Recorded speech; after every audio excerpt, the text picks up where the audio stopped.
ఒక టక్కుటమారా విద్యలు ప్రదర్శించినట్టు ఇది ముందు అది వెనక్కు జరిపితే ప్రజల్లో ఆ గ్రూపులు వస్తాయి పార్టీలో దాంతో ఇదవుతారనుకున్నారు. దాన్ని కూడా తిప్పికొడుతూ మున్సిపాలిటీల్లో కూడా 85% ఇచ్చారు. ఇప్పుడు దీంట్లో కూడా మండల ఎన్నికల్లో కూడా వస్తాయి. ఇది అరిగించుకోలేక ఇంకో పక్క తిరుపతి ఉప ఎన్నిక, ఇవి ఏదో స్థానికంలే అందామనుకుంటే అదేమో ఒక పార్లమెంటు నియోజకవర్గానికి జరుగుతున్న ఉప ఎన్నిక. సో దానికి సంబంధించి ఏదైనా మిరకిల్ జరగకపోతుందా అని వాళ్ళ ఆశ, లేదా ఏదో ఒక రకంగా 4 ఓట్లు ఎక్కువ సంపాదించలేకపోతామని ఇంకోటి. దానికోసం అని చెప్పి హై డెసిబల్ ప్రచారానికి, విష ప్రచారానికి తెరలేపారు. ఇవన్నీ చేసి ఏం చేస్తున్నారు? మా పార్టీ కానీ మేము కానీ ఎక్కడ కూడా తొడలు కొట్టట్లేదు, భుజాలు నడుచుకోవట్లేదు, రండి సత్తా గోదాలో మేము అంతా చూస్తాం, అది ఎక్కడ అనట్లేదు. ఎందుకంటే డెమోక్రసీలో ఇవి పార్ట్, జనరల్ ఎన్నికలు కూడా కాదు. మా ఎంపీ చనిపోయినందువల్ల వచ్చిన ఎన్నిక అది, ఉప ఎన్నిక. ఈ సందర్భంగా ఒక ధర్మయుద్ధానికి పోతే ఎవరికైనా సరే వాళ్ళ మీద అభిమానం జనానికి పెరుగుతుంది, ప్రతిపక్షాలైనా. ఆ ఎన్నికల దీనికి సంబంధించిన ఫలితానికి ఒక రెస్పెక్ట్ వస్తుంది. ఆ పార్టీలు ప్రజల దగ్గరికి పోయి రేపు ఫ్యూచర్లో వెళ్ళడానికి కూడా ఒక బేస్ ఏర్పడుతుంది. అంటే ఏం మాట్లాడాలా? ఇష్యూస్, రియల్ ఇష్యూస్ మాట్లాడాలా. మీరు గమనిస్తే గత వారం రోజులుగా వీళ్ళు మాట్లాడుతున్న మాటల్లో ఎక్కడైనా ఒక్కటంటే ఒక్కటి ప్రజలకు సంబంధించింది ఉందా? ఒక్కటంటే ఒకటి నిజం ఉందా? నిజం కూడా అక్కర్లేదు, నిజానికి ఆమోదంలో ఉండేదైనా ఒకటైనా ఉందా? ఎక్కడా కనపడట్లా.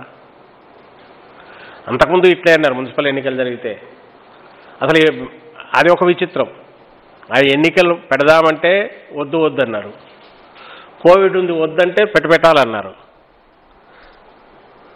సరే ఇప్పుడు మళ్ళీ పెడుతుంటే మళ్ళీ వద్దంటున్నారు. అంటే కోర్టులను కూడా అపహాస్యం చేస్తూ వాటిని కూడా ఒక ప్లాట్ఫామ్గా వాడుకుంటూ అసలు దేని మీద పోవాలి, దేని మీద పోకూడదు, ఆల్రెడీ ఒకటి సెట్ అయిన దీని మీద ఆల్రెడీ డైరెక్షన్స్ క్లారిటీ వచ్చిన దగ్గర కూడా పోవడంలో అర్థం లేదు అనేపాటి కనీసం ఇది లేదు. అసలు ఇంకోటి పిటిషన్ వేయగానే ఆడికేదో అది అయిపోయినట్టు, ఇదిగో పిటిషన్ వేస్తారు అయిపోయి ఆగిపోవాలి. ఆ కోర్టును ప్లాట్ఫామ్ చేసుకోవడము, ఒక లిటిగెంట్ ఏం చేస్తాడు అదే పని, కంటిన్యూస్ డిస్టర్బెన్స్. దీనికి పరాకాష్ట నిన్న మళ్ళీ ఏకంగా CEO దగ్గర వినారు. వా ఎవరు బీజేపీ ప్లస్ జనసేన ఒక సిగ్నేటరీ పెట్టుకొని వాళ్ళంతా నక్వీనా ఆయన ఒక ఆయన, బీజేపీ లీడర్లు అంతా పెద్ద లీడర్లుగా కన్సిడర్ చేయబడేవాళ్ళు, స్టేట్ ఇన్ఛార్జ్ ఒక ఆయన, ఎంపీ, వీళ్ళందరూ కలిసి ఆ ఎన్నిక ఈ ఎన్నిక వద్దు అని. అసలు మీ ప్రాబ్లం ఏందో అర్థం కావట్లా. ఎన్నికలు ఎప్పుడు వచ్చినా ఫేస్ చేయడానికి సిద్ధంగా లేని పార్టీలు అసలు వాటికి ఉనికి ఉందా? అసలు ఉనికి ఉంటే ఇంత సాకులు వెతుక్కోవాల్సిన అవసరం ఉందా? ప్రజాభిమానం ఉన్న వాళ్లకు ఏ టైంలో పెడితే ఇబ్బంది మేము ఫేస్ చేయలేదా? బయటికి జగన్మోహన్ రెడ్డి గారు వచ్చి రాగానే తాను రిజైన్ చేయగానే ఫేస్ చేసిన ఎలక్షన్ అయితే తన తల్లి, ఆ తర్వాత చెప్పి రాజీనామా చేయించి రాజీనామాల ఆమోదింపజేసుకోవడానికి కూడా వెంటబడి ఒత్తిడి తీసుకొచ్చి బై ఎలక్షన్స్ వస్తే వాటిలో పోటీ చేయలేదా? ఏది మాకు కన్వీనియంట్గా కండ్యూసివ్గా ఏది వచ్చాయి? మా బై ఎలక్షన్ అప్పుడు జగన్మోహన్ రెడ్డి గారికి వచ్చినప్పుడు ఫ్యాన్ గుర్తు ఆ రోజు వచ్చింది, పోలేదా జనంలోకి? అది జనం మీద ఉండే కాన్ఫిడెన్స్, ప్రజల మీద ఉండే నమ్మకం. ప్రజల ఆశీస్సులు కోరుతూ పోతున్నాము, సేవ చేయాలనుకుంటున్నాము, బ్లెస్ చేయండి అని పోవడం. చేయకపోతే అంతే వినమ్రంగా నమస్కారం పెట్టి మళ్ళీ వాళ్ళు ఆశీస్సులు కోరడానికి సరైన సమయం కోసం చూడడము, ఆశీస్సులు ఇచ్చే రకంగా వాళ్లకు సేవ చేయడం.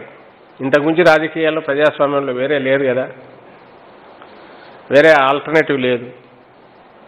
ఇంకా మిగిలినవి ఏం చేసినా అది తాత్కాలికమైన ఇదే తప్ప ఏం లేదని చంద్రబాబు నాయుడు గారి దీంట్లోనే కనపడుతోందిగా.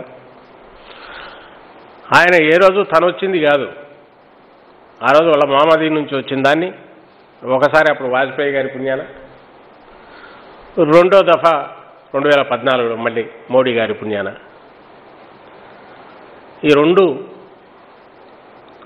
ఊతకర్రల సాయంతోనో ఎట్లో బయట గట్టెక్కాను తప్ప సొంతంగా ఆయన ఎప్పుడు రాలే. ఈ మధ్యలో వచ్చిన అవకాశాన్ని వాడుకుంటే మేబీ నాయకుడిగా ఆయన ఎమర్జ్ అయ్యేవాడేమో, ఈరోజు నిజంగా ఇష్యూస్ మీద మాట్లాడేవాడేమో. ఇంకా ఆయన తయారు చేసుకుంటున్న నెక్స్ట్ నాయకులు అలాంటి వాళ్ళే ఉన్నారు. ఆయనకు తగిన వాళ్ళే ఇంకా పార్టీ బీజేపీ కానీ జనసేన వాళ్ళు తయారయ్యారు. ఇది కాదు రాజకీయం, జగన్మోహన్ రెడ్డి గారు చేస్తున్నది ఇది నిజమైన ప్రజల రాజకీయం అని జనం బల్లగుద్ది మరీ చెప్తున్నా, మళ్ళీ పాత పాటే నిద్రలో లేపిన జగన్మోహన్ రెడ్డి గారి మీద పెట్టిన అక్రమ కేసుల గురించో, లేదా వివేకానంద రెడ్డి గారి హత్య కేసు గురించో, అవి కూడా తప్పుడు, అంతా మొత్తం తప్పులే నోటికి వచ్చినట్టు. ఆ రోజు కేసులు తప్పుడు కేసులు ఎందుకన్నామంటే తప్పుడు కేసులు కాబట్టి. ఎవడైతే ఆ రోజు హైకోర్టు చీఫ్ జస్టిస్ని తీసుకొచ్చి మళ్ళీ కిట్రోకో అంటే రియల్ ఇది ఆయన తెచ్చి హెచ్ఆర్సీకి చేశారు కాబట్టి, ఆ పిటిషన్ వేసిన దాంట్లో ముందే మాట్లాడుకొని టీడీపీ కాంగ్రెస్ కలిసి వేసాయి కాబట్టి, తర్వాత కాంగ్రెస్ నాయకులే ఇది పైనుంచి చెప్తే మేము ఇది చేసాం అని వాళ్లే అన్నారు కాబట్టి ఎన్ని ప్రూఫ్లు కనపడలే కుట్రపూరితంగా చేశారనేది. ఇదే బీజేపీ నాయకులు కూడా అంతకుముందు అన్నారు, జగన్మోహన్ రెడ్డి వ్యక్తులను టార్గెట్ పెట్టుకుని, ఐ థింక్ ఆమె సుష్మా స్వరాజ్ గారు ఒకట పార్లమెంట్లో మాట్లాడుతూ ఉన్నారు, బీజేపీ నాయకులు అన్నారు. వాళ్ళే ఈరోజు ఎవడో నిన్న వచ్చేసి మాట్లాడతాడు, ఏ క్షణాన బెయిల్ రద్దు అవుతుంది. ఎట్ట తెలుసు నీకు? కోర్టు మీరు చెప్పినట్టు వాళ్ళు వింటారనా? మీ బీజేపీ అక్కడ ఉంది కాబట్టి మీరు చెప్పినట్టు జడ్జి రద్దు చేస్తాడని మీరు ప్రజలకు చెప్పదలుచుకున్నారా? అంటే ఏ ధైర్యంతో చెప్తున్నారు? ఈ ప్రచారం చాలా 6 నెలల సంవత్సరం నుంచి అప్పుడప్పుడు ఏది లేనప్పుడల్లా దీన్ని బయటకు తీయడం. జగన్మోహన్ రెడ్డి గారు అక్రమంగా మీరు జైలుకు పంపినప్పుడే ఆయన చరించలే. ఆయనది తెరిచిన పుస్తకం, ఆయన కానీ ఆయన కుటుంబం గురించి కానీ ప్రజలందరికీ తెలుసు కాబట్టే అవి తప్పుడు కేసులని తెలుసు కాబట్టే జనం వాటిని వరుసపెట్టి రిజెక్ట్ చేస్తూ వచ్చారు. పోనీ మీరు అనుకున్నట్టు అప్పట్లో రాజశేఖర రెడ్డి గారు మరణం వలన ఏదో బై ఎలక్షన్స్ అనుకున్నాం, 14లో అన్ని ఓట్లు వేసి కేవలం 1%తోనే కదా మీరు బయటపడింది టీడీపీ ఆ రోజు తేడాతో. మరి ఆ రోజు 67 సీట్లు ఓట్ల పరంగా చూసినా నీకు ఆల్మోస్ట్ ఈక్వల్ వచ్చారు. ఏది సింగిల్గా మీరు పొత్తు పెట్టుకుని కొట్లాడితే ఊతకర్రల సాయంతో నిలబడితే చంద్రబాబు, జగన్మోహన్ రెడ్డి గారు సింగిల్గా వచ్చారు, మీకు ఈక్వల్గా ఓట్లు తెచ్చుకున్నారు. సీట్ల పరంగా కూడా 67 సీట్లు వచ్చాయి. మరి ఆ రోజు జనమే కదా ఓట్లేసింది. వాళ్ళని భ్రమలో ఉంచి తెలియంది చెప్పేంత మీ టక్కుటమార విద్యలు మాకు రావు కదా, జగన్మోహన్ రెడ్డి గారికి తెలియవు కదా. అది కూడా మీరే అంటారుగా, ఎత్తుగడలు తెలియవు, వ్యూహాలు తెలియవు, ఏం తెలియని మీరే అంటారు. ఇంకా 2019లో మొత్తం నుంచి చెత్తబుట్టలో వేసేసి డిస్కార్డ్ చేసి మిగిలిన వాళ్ళను గాలికి కొట్టుకుపోయినారు. అసలు అందరూ 151 సీట్లతో 50% ఓట్లతో బ్లెస్ చేశారుగా. అప్పుడు తెలియదా? ఇప్పుడు ఎవరి కోసం ఎవరికి తెలియదని ఇవన్నీ అవి తప్పుడు కేసులని తెలుసు కాబట్టి ప్రజలు వాటిని తేలిగ్గా తీసుకున్నారు, పక్కన పడేశారు. తప్పుడు కేసులు పెట్టినందుకు మీకు బుద్ధి చెప్తున్నారు, చెప్పారు. తప్పుడు కేసులు పెట్టారు కాబట్టి మీకు బుద్ధి చెప్పారు. జగన్మోహన్ రెడ్డి గారు చెప్పిన హామీలు ఎక్కడ చిన్నది కూడా తూచా తప్పకుండా చేస్తున్నారు కాబట్టి దాదాపు 20 నెలల తర్వాత వచ్చిన ఈ ఎన్నికల్లో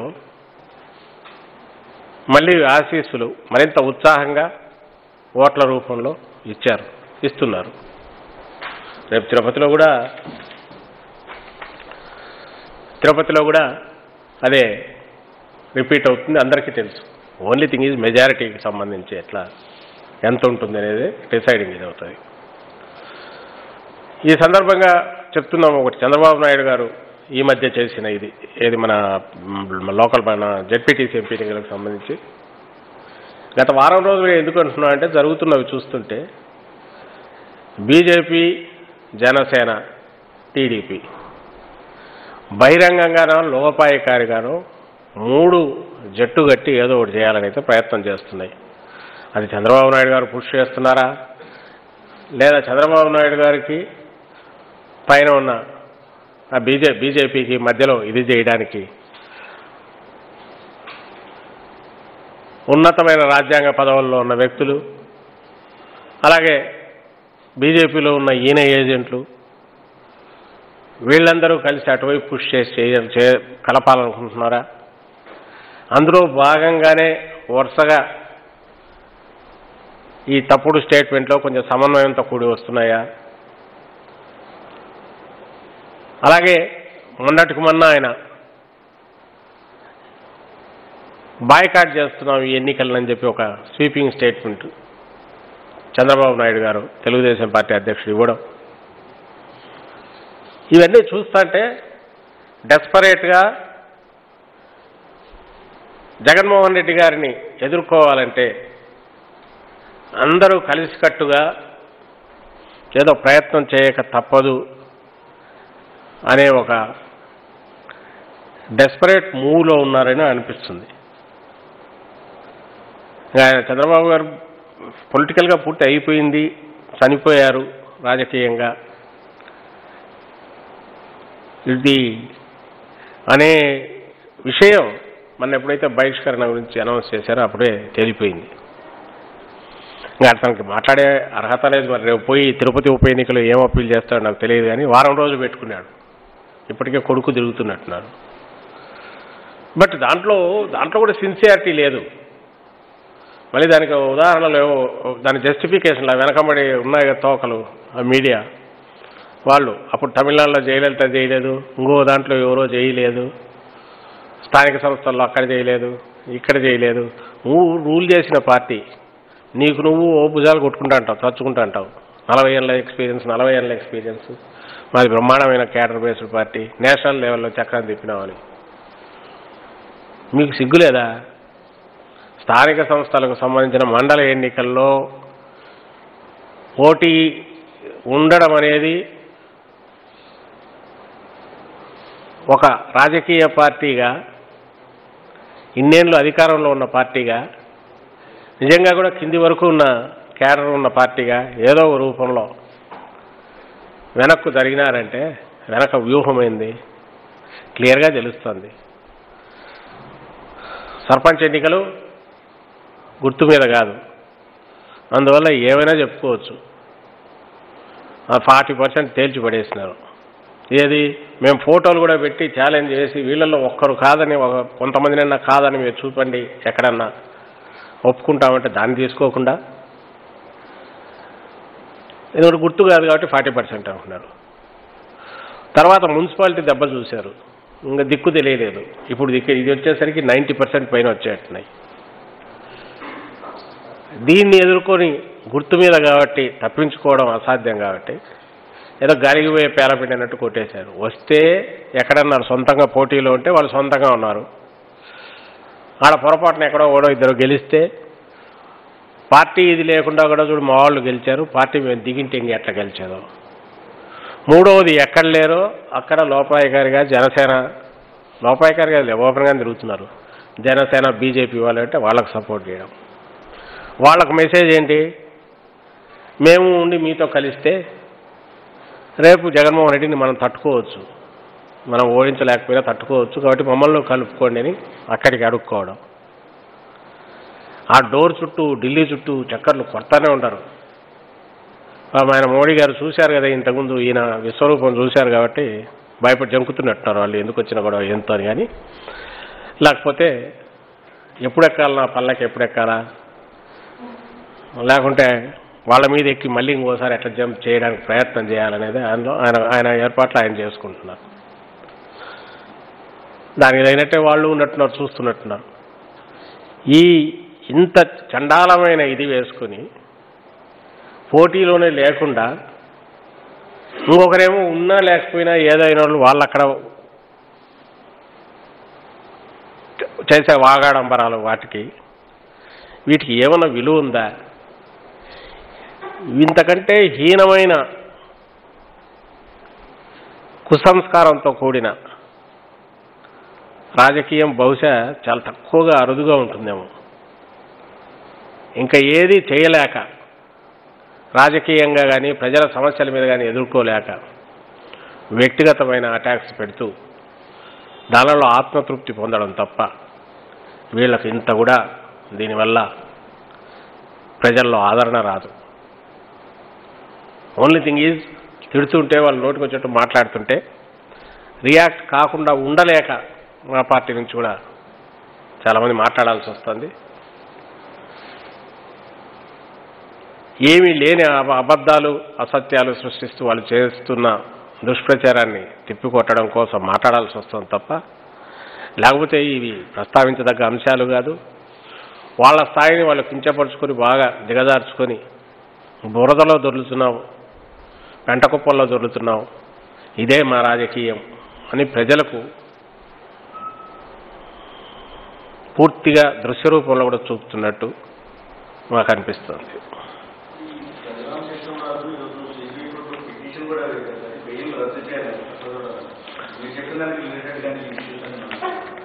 నేను నేను ఇంతకుముందు అన్నదాని ప్రకారము ఈ మధ్య జరుగుతున్న పరిణామాలు ఈ వారం 10 రోజులవి ఒక కొత్త రాజకీయానికి, కొత్తదంటే పాతదే తెలిసిందే, ఎక్స్పెక్ట్ చేసిందా, వీ ఎక్స్పెక్టెడ్ ఇంకొక 2 సంవత్సరం తర్వాత మొదలవుతుంది అనుకున్నాం. కానీ అది కంటిన్యూ అయ్యేట్టుంది. దీంట్లో భాగంగానే అది కూడా ఉందని అనుకుంటున్నాం. ఇప్పుడు ఆయన అడిగింది బెయిల్ రద్దు చేయమని. బెయిల్ రద్దు చేయడము, చేయకపోవడము, బెయిల్ ఇవ్వడం, అసలు అంతకుముందు అంతకాలం జగన్మోహన్ రెడ్డి గారిని అక్రమంగా జైల్లో ఉంచడమే తప్పు. 90 డేస్లో బెయిల్ రావాలా, ఏదరు మీరు అదన్నా కావాలా, పూర్తి ఇది ప్రూవ్ కావాలా, లేదంటే బెయిల్ అన్నా ఇవ్వక తప్పదు అంటే అదే 16 నెలలు ఎంతో లాగారు. ఇప్పుడు మళ్ళీ బెయిల్ రద్దు చేయమంటున్నారు. దానికి రీజన్ ఏందో తెలియదు.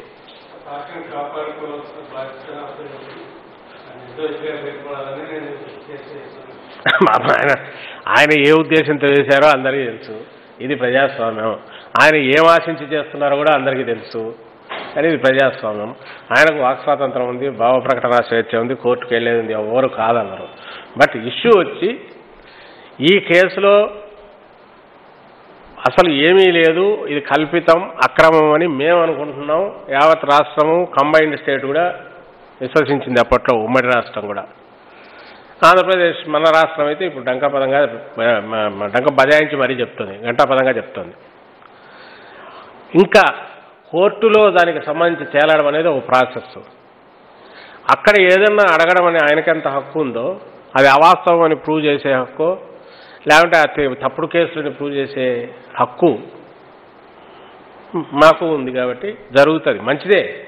యాక్చువల్ అందరికంటే ఎక్కువగా ఊరుకునేది జగన్మోహన్ రెడ్డి గారే. అవి త్వరగా తేలిపోతే, ఎందుకంటే లేవు దాంట్లో ఆధారాలు. దాంట్లో చాలామంది ఇప్పటికే డిశ్చార్జ్ దీని కింద పోయారు. వాళ్ళందరూ లేకుండా ఆ కేసు అది నిలబడేది కాదు. అది ఎవరు లీగల్, ఎవరిని అడిగినా చెప్తారు. త్వరగా అయిపోతే నిజంగా బెటర్.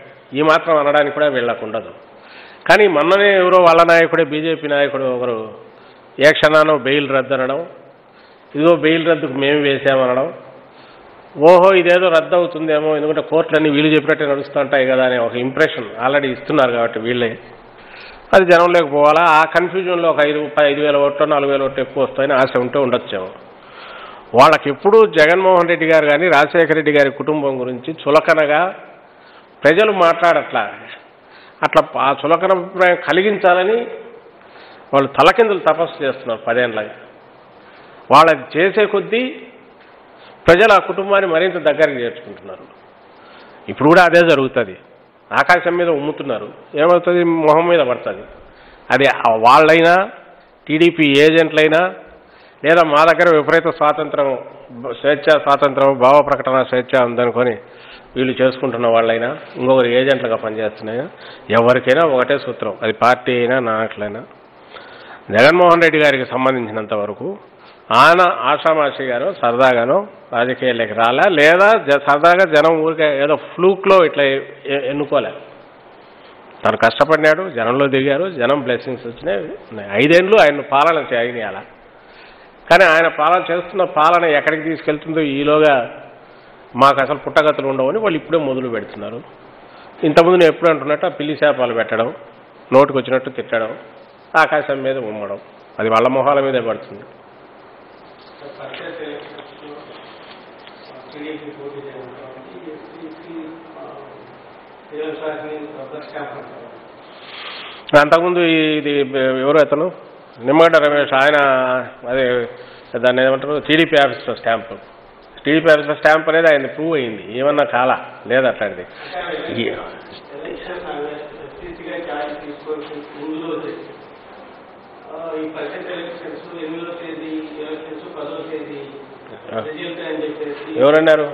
ఎవరన్నారు అందరూ ఊహించిందే, మీరే అడిగారు మీడియా వాళ్ళు, సార్ ఎన్నికలు జరుగుతాయా అంటే అమ్మ మేమే చెప్పినాం బ్యాలెన్స్ ఉండి తమ డ్యూటీ చేసే ఎస్సీసీ వస్తే ఇమ్మీడియట్ పెడతారు, ఎందుకంటే 6 రోజులు అయిపోయి ఎన్నికలు. ఇన్నాళ్ళు ఎందుకు ఆపినారో వాళ్ళ ఆన్సర్ ఇవ్వాలా, అసలు సంబంధం లేని పంచాయతీ ఎన్నికల ముందుకు ఎందుకు తెచ్చినారో వాళ్ళ ఆన్సర్ ఇవ్వాలా, ప్రచారం మాత్రమే ఉండి పోలింగ్కి పోయే 6 రోజులు మాత్రమే ఉండి దీన్ని ఎందుకు ఆపారో వాళ్ళు చెప్పాలా, ఎక్స్ప్లెనేషన్ వాళ్ళు ఇవ్వాలా. వాళ్ళంటే నా పాయింట్ ఇంతకుముందు ఎస్సీసీ అది ఓపెన్గానే చెప్పాము. ఈ రోజుకు ఉన్నాయి ఆ కంప్యూటర్లో ఏదో టీడీపీ ఆఫీస్లో తయారైనవి ఆయన అఫిడవిట్లు కానీ ఆయన చేసినవి కానీ అనేది ఆధారాలు సరే సిఐడి దగ్గర కూడా ఆధారాలు ఉన్నాయి. అది బయటకు ఎప్పుడో ఒకసారి రాక తప్పదు. నిమ్మగడ్డ రమేష్ అనే వ్యక్తి ఇప్పుడు వ్యక్తి అయిపోయాడు, మొన్నటి వరకు ఆయన ఎస్సీసీగా ఉండారు. ఆయన he has to face the music, తప్పదు, ఫేస్ చేయాల్సిందే. సో తప్పు చేసింది దోషులు వాళ్ళు అంటే ఈయన వెనకన్న టీడీపీ వాళ్ళ ఎక్స్ప్లెనేషన్ ఇవ్వాలి. కొత్తగా వచ్చిన ఎస్సీసీ ఏం చేయాలనో రాజ్యాంగ పరంగా తనకు ఉన్న బాధ్యతను కంప్లీట్ చేయడం ఏదైతే ఉందో అది ఇప్పుడున్న ఎస్సీసీ చేస్తున్నారు. సో ఇందులో ఈ క్లారిటీ అయితే మొత్తం అందరికీ పోవాలి. వాళ్ళు రబ్బర్ స్టాంప్ అని వాళ్ళు అనుకున్నా కూడా this is the fact. Date media వాళ్ళే అనుకున్నారు. మీడియా వాళ్ళేంది అసలు ఇప్పుడు ఆ జ్యోతిలో వీటిలో రాస్తుంటారు 3 రాజధానులు అయిపోయినాయి వెళ్ళిపోతున్నారు, ఎస్సీసీ మారితే ఎన్నికలు ఇమ్మీడియట్ వచ్చేస్తాయి. ఇవన్నీ మీరు రాస్తున్నవే. ఎందుకు రాస్తున్నారు అంటే యు నో వెరీ వెల్. అవతల అంతకుముందు టీడీపీ ఏజెంట్ ఉన్నాడు, అతను ఆపుతూ వచ్చాడు, కొత్త వాళ్ళు వస్తే ట్యాప్ తిప్పితే అయిపోతుంది, పని అయిపోతుంది, ఎలక్షన్లు అయిపోతాయి అనుకున్నారు. మీరు రాసుకున్నదే తప్ప మా వైపు నుంచి చెప్పాల్సిన అవసరం ఏముంది? ఖచ్చితంగా ఓటైతే చెప్పగలం. చీఫ్ సెక్రటరీ గారు ఆ రోజే పోయి ఎందుకు కలిసి ఇంప్రెస్ చేయాలని ట్రై చేశారు? ఎందుకంటే త్వరగా ఎన్నికలు పూర్తి చేద్దాం అనుకున్నాం కాబట్టి. కోవిడ్ ఫాస్ట్గా వస్తుంది, ఇది వచ్చేలోగా ఈ 6 రోజులు 7 రోజుల ప్రక్రియ ముగిస్తే కోవిడ్ మీద పూర్తి దృష్టి పెట్టచ్చు. ఇందులో రహస్యం ఏముంది? అక్కడ ప్రభుత్వం వైపు నుంచి అంతకుముందు అడిగాము, ఆ నిమ్మగడ్డ రమేష్ గారు ఎస్సీసీగా ఉన్నప్పుడు అడిగాము, కొత్త రాగానే వెళ్ళి అదే అడిగి, కొత్త ఎస్సీసీ రాగానే కూడా సిఎస్ వెళ్ళి అదే అడిగారు. She was convinced, new SCC was convinced and she gave the order. దీంట్లో రహస్యం ఏం లేదు.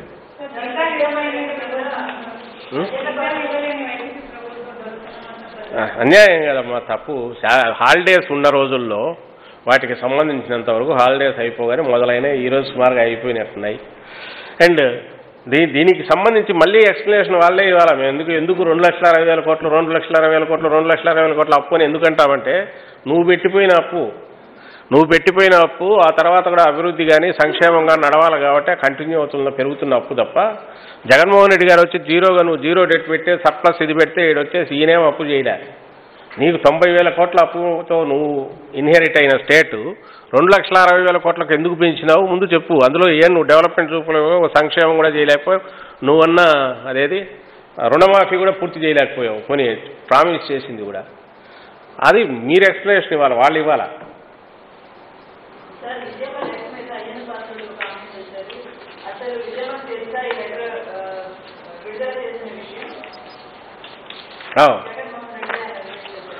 ఇవి పొదుపుని మాటలు కదమ్మా. ఇప్పుడు చంద్రబాబు ఏదైనా స్టేట్మెంట్ ఇచ్చి చంద్రబాబు నాయుడు తెలుసా లేకపోతే ఆయనకు తెలియకుండా ఇచ్చినాడా అన్నట్టు ఉంటుంది. ఏదైనా సరే ఎవరైనా తెలియకుండా ఎందుకు చేస్తారో అది సాధ్యమా, జరుగుతుందా ఒకటి. రెండోది ఆ కేసుకు సంబంధించి ప్రస్తావన వచ్చింది కాబట్టి మళ్ళీ చెప్తున్నాం. ఆ కేసు గురించి ప్రస్తావన రావడంలో వీళ్ళు దాన్ని అందుకోవడంలో చూస్తే ఆల్రెడీ మా లీడర్లందరూ పాయింట్అవుట్ చేశారు. ఎవరైతే మెయిన్ అనుమానాలు ఉన్నాయని ఆ రోజు చెప్తున్నామో ఆ ఆదినారాయణ రెడ్డిని పక్కన కూర్చోబెట్టుకుని ఈ పవన్ కళ్యాణ్ అనే వ్యక్తి నోటికొచ్చినట్టు మాట్లాడతాడు ఒకటి. రెండవది ప్రజలకు మతిమరుపు ఎక్కువ అనుకుంటారేమో కానీ ఆ రోజు జరిగిన దాంట్లో ఇన్సిడెంట్ జరిగిన తర్వాత హార్డ్లీ ½ అన్ అవర్ కూడా దానికి సంబంధించిన సందేహాలు ఇంకోటి లేవు. ఉంటే 6:30 టైం ఎగ్జాక్ట్ గుర్తులేదు, within 20 minutes ½ an hour circle inspector వచ్చి అక్కడికి ఎంటర్ అయ్యాడు సీన్లోకి. ఎట్లొచ్చాడు? ఎంపీ అవినాష్ రెడ్డి ఫోన్ చేస్తే వచ్చాడు. అది దానికి రికార్డు ఉంది, అన్నీ ఉన్నాయి. ఈ వాళ్ళు పెట్టిన సిట్లోనే ఇవన్నీ వచ్చాయి. ఆయన హత్యకు గురైన తర్వాత హత్యకు గురి అయ్యాడనేది అక్కడ చూడగానే ఎవరైతే పోగానే అక్కడ తెలిసింది. షాక్ తిన్నారు. సిఐ వాళ్ళు వచ్చారు. ఆ ప్రాసెస్లో ఎవరో దాన్ని ఇచ్చేయాలని ట్రై చేశారు. ఆ చేసిన వాళ్ళు కూడా తర్వాత పట్టుకున్నారు. సిట్టు పెట్టినప్పుడు ఎంత అడ్డగోలుగా దాన్ని ఇచ్చేశారనేది అందరికీ తెలుసు. 2.5 months 2 months టైం ఉండింది. వాటెవర్ సాక్ష్యాలు కానీ అప్పుడే తీసుకున్నారు. టెలిఫోన్లన్నీ సీజ్ చేశారు. అందరినీ తీసుకెళ్లి క్వశ్చన్ చేశారు. ఫౌండేషన్ ఆ రోజు పడింది. ఆ రోజు ఉన్న దాంట్లో అప్పుడున్న పరిస్థితి ఈ రోజుకు కూడా పెద్దానికి ఏ కేసు అయినా మీరు చూడండి, క్రిమినల్ కేసు మోటివ్ అనేది ఖచ్చితంగా చూస్తారు. ఇక్కడ ఏ రకంగా మోటివ్ ఉందో అర్థం కావట్లా. ఇవేమి ఎవరికి తెలియని రహస్యాలు ఏం కాదు. వివేకానంద రెడ్డి గారు, జగన్మోహన్ రెడ్డి గారు, ఆయన తల్లిగారు బయటకు వచ్చే ముందు ఆయన కాంగ్రెస్లో ఉన్నారు. అక్కడ మంత్రి అయ్యారు. తర్వాత పోటీ కూడా చేశారు విజయమ్మ గారి మీద. అక్కడ అప్పట్లో విడిపోయారు. మళ్ళీ వివేకానంద రెడ్డి గారు తర్వాత వచ్చి కలిశారు. అంతే సాధారణంగా ఆయన్ను ఈయన చిన్న ఆయన్ను దగ్గరికి తీసుకున్నారు. పెద్ద కుటుంబంలో పెద్దలాగా ఉండడం సాధారణంగా తీసుకున్నారు. నిజంగా ఏదన్నా రాజకీయమైన ఇది ఉంటే వేరేది, నిజంగా అలాంటిది ఏదన్నా ఉంటే అసలు మళ్ళీ వెనక్కు తీసుకోవాల్సిన అవసరం లేదు కదా. వద్దులే చిన్న ఆయన అని చెప్పచ్చు కదా. లేదే. అక్కడి నుంచి ఆయన పార్టీ కోసం ఎంత కృషి చేశారో వివేకానంద రెడ్డి గారు అందరికీ తెలుసు. ఇన్ఫ్యాక్ట్ ఆ రోజు కూడా దమ్మలముడుగు వెళ్ళి అక్కడ ఎన్నికల దగ్గరికి వచ్చాయి కాబట్టి ఆ కాన్స్టిట్యూన్సీ తిరిగి లేట్ నైట్ వచ్చారు. జరిగింది షాకింగ్. ఇది ఆ షాకింగ్ దాంట్లో బై ది టైం అది కావడము, అదేదో బాత్రూంలో కింద పడి ఇదయ్యారనేది ముందు అనుకోవడము, ఇమ్మీడియట్ కాదు ఇదేదో హత్య జరిగింది అనుకోవడానికి మధ్య అంతా చేసి హార్డ్లీ 10-15 minutes కూడా ఉండదు. ఆ తర్వాత అంతా ఎవరు నోటికి వచ్చినట్టు అనేది. ఇంకా అక్కడికి సంబంధించినంతవరకు ఎవరి మీద అయితే అనుమానం ఉంది అని చెప్తూ వచ్చామో అది ఈ రోజుకు ఉంది. ఎందుకంటే మోటివ్స్ అటున్నాయి. జనరల్ ఎన్నికల్లో జగన్మోహన్ రెడ్డి గారిని ఆయనను మానసికంగా కుంగిపోయేట్టు చేయడానికి, ఒక రకమైన ఆయన వెంబడి ఉండే వాళ్ళలో కూడా భయం క్రియేట్ చేయడానికి ఆ రోజు అది చేశారు. అది ఖచ్చితంగా అంతకుమించి అయితే వేరే కనిపెట్టలే. ఈయన సాఫ్ట్ టార్గెట్ ఎందుకు వివేకానంద రెడ్డి గారు అంటే జనంలో ఎక్కువ ఉంటారు. ఆయన పెద్ద సెక్యూరిటీ అవి పట్టించుకోరు. సెక్యూరిటీ అంత ఉండదు. ఎక్కువ తిరుగుతుంటారు. ఒకరే కూడా తిరుగుతుంటారు. సాఫ్ట్ టార్గెట్ ఎంచుకున్నారు. ఈ రోజు కూడా అంతకుమించి అదే మోటివ్ అనిపిస్తుంది, వేరే అనిపించారు. దీన్ని తిప్పి మీరు ఎట్ట తిప్పి ఏది చేసినా ఆఖరికైతే అదే తేలుతుంది. కేసు దానికి సంబంధించినంత వరకు రెండో పెద్ద క్వశ్చన్ వచ్చేది, జగన్మోహన్ రెడ్డి గారే ముఖ్యమంత్రి అయ్యాక దాన్ని ఎందుకు సాల్వ్ చేయలేకపోయారు?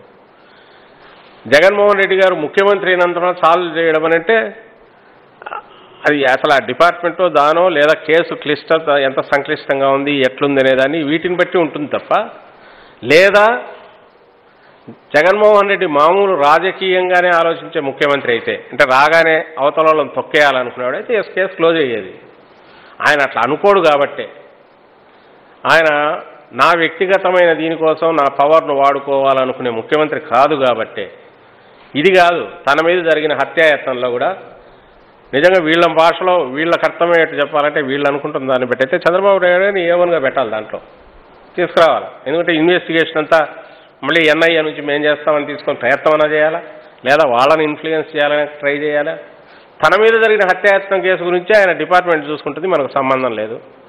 ఎన్ఐఏ కంటే మంచి ఇదే ఉంది, ఎఫిషియెంట్ లెట్ దెమ్ డూ. మనం ఎలాంటి ఇన్ఫ్లుయెన్స్ చేయడానికి ట్రై చేయొద్దు అనుకునే మనస్తత్వం కలిగిన నాయకుడు ఆయన. ఈ కేసు కూడా అదే చేసింది. సిబిఐకి అక్కడికి పోయిన తర్వాత ఎందుకు చేయలేవాళ్ళు? వాళ్ళు వచ్చి 5-6 సార్లు వచ్చారో తిరిగారు. వాళ్ళు సర్కిల్ తిరుగుతూనే ఉన్నారు కానీ దొరకట్లా. జగన్మోహన్ రెడ్డి గారు సిబిఐని ఇన్ఫ్లుయెన్స్ చేయగలరా? లేదు. ఇన్ఫ్లుయెన్స్ చేసే ప్రయత్నం చేయాలంటే అసలు కేసు పోకుండా ఆపడానికి ప్రయత్నం చేయరా? కోర్టులో ఎట్లా ఒకట్లా అడ్డంగా లేదు మేమే చేస్తామని టైం తీసుకురా. ఆయన ఏదైనా భయపడే మనిషి లేకుంటే దాన్ని ప్రభావితం చేయాలనుకునే వ్యక్తి అయితే కంట్రోల్లోంచి పోతుంటే చూస్తూ ఎందుకుంటారు? మామూలు సగటు రాజకీయ నాయకుడైతే అవతల ప్రత్యర్థులను ఎందుకు ఇరికించాడు కేసులో? ఇవన్నీ జనం ఆలోచించారా? వీళ్ళు అడిగే క్వశ్చన్లకు అన్నిటికీ వాటిలోనే ఆన్సర్స్ ఉన్నాయి. జగన్మోహన్ రెడ్డి గారు ఎవరి పని వాళ్ళు చేసుకోవాలనుకున్నది. దానికి సంబంధించిన వరకు ఇన్వెస్టిగేషన్ టీం ఉంటుంది. Let them do their own work. నా మీద హత్యాయత్నం కేసు తన మీద హత్యాయత్నం కేసు ఎన్ఐఏ చేతిలో ఉంది. Let it handle it. ఆ డ్యూ కోర్సులో అది పోనివ్వండి. అన్డ్యూ ఇన్ఫ్లుయెన్స్ మనం చేయకూడదు అనేది తన లైన్ ఆఫ్ థింకింగ్. దాని ప్రకారమే ఇవి జరుగుతూ వచ్చాయి. అంతే తప్ప కుటుంబం మీద ప్రేమ లేకపోవడం కాదు, చిన్నాయన మీద ప్రేమ లేకపోవడం కాదు, అభిమానం లేకపోవడం కాదు. ఇవి మామూలు రిలేషన్స్ అంటే వాల్యూ ఉండే వాళ్ళకో, కుటుంబ బంధాలంటే ఇది ఉండే వాళ్ళకో అవి అర్థమవుతాయి. అట్లా కాకుండా అన్ని రాజకీయంగా చూసే వాళ్ళకు, దేంట్లో అయినా సొంత ఇంట్లో వాళ్ళనే ఇచ్చేసేసి పవర్లోకి వచ్చిన వాళ్ళకు, చంద్రబాబు నాయుడు లాంటి వాళ్ళకు నిన్న మళ్ళీ చూసినాం సర్క్యులేట్ అవుతుంటే. ఆయన ఎన్టీ రామారావు అంతకంటే ఏం కావాలి, ఆయన మాట్లాడిన మాటలు చంద్రబాబు గురించి. ఇట్లాంటోడు అసలు ఎక్కడా ఉండకూడదని తనతో అంతగా ఓపెన్గా ఒక మహానాయకుడు ఎవరైతే పార్టీ పెట్టారో ఆయన మరణానికే కారణమైన వ్యక్తి అదే పార్టీని నడుపుతూ ప్రతి దినానికి, వర్ధంతికి, జయంతికి ఇది చేస్తూ వెనక ఆయన ఫోటో పెట్టుకొని ఈ రోజుకు రాజకీయాల్లో చలామణి కాగలుగుతున్నాడంటే అంతకంటే ఫార్స్ ఏమైనా ఉంటుందా? అలాంటి వ్యక్తులు తయారు చేసిన ఇంకో అంతకంటే మరుగుజ్జులు వాళ్ళు మాట్లాడే మాటలు ఇప్పుడు వీళ్ళు చేస్తున్న ఆరోపణలు ఇవన్నీ కూడా. సో రియల్గా బంధాలు, కుటుంబ బంధాలు, కుటుంబం వాటి మధ్య బంధాలు, మనుషుల మధ్య ఉండాల్సిన సహజమైన ప్రేమ, వాత్సల్యం, అభిమానం, వీటి మీద గౌరవం ఉండేవాళ్ళు ఎవరు? వాళ్ళు ఈ కుటుంబంలో, వైఎస్ఆర్ గారి కుటుంబంలో చూసేది వాటినే కనపడతాయి. అక్కడ చూస్తే మొత్తం రాజకీయం తప్ప, కుళ్ళు రాజకీయం తప్ప వేరే కనపడదు. వాళ్ళ నోట్లోంచి వచ్చే మాటలకు అసలు వాల్యూ లేదు, విలువ లేదని నేను భావిస్తున్నాను.